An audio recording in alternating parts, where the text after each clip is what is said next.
ಲೇಟಾಗಿ ರೆಡಿ ಆಗೋದು ಮಾಮೂಲಿ. ಕೊನೆಗೆ ನಾವು ರೆಡಿಯಾಗಿ ನಮ್ಮ ಗಣೇಶನ್ನೂ ರೆಡಿ ಮಾಡಿದ್ವಿ. ಬನ್ನಿ ನಮ್ಮ ಗಣೇಶ ಹೇಗೆ ಕಾಣಿಸ್ತಾ ಇದೆ ಅಂತ ತೋರಿಸ್ತೀನಿ.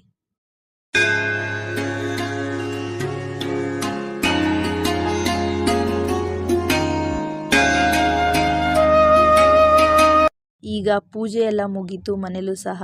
ಹಾಗೆ ನಾವೆಲ್ಲರೂ ಊಟ ಮಾಡಿ ಊರಲ್ಲಿ ಒಂದು ದೊಡ್ಡ ಗಣೇಶ ಕೂರಿಸಿದ್ರು. ಅಲ್ಲಿನ ಮಕ್ಕಳು ಕೂಡ ತುಂಬ ಚೆನ್ನಾಗಿ ಡ್ಯಾನ್ಸ್ ಮಾಡಿದ್ರು. ಅದನ್ನು ನೀವು ನೋಡಿ.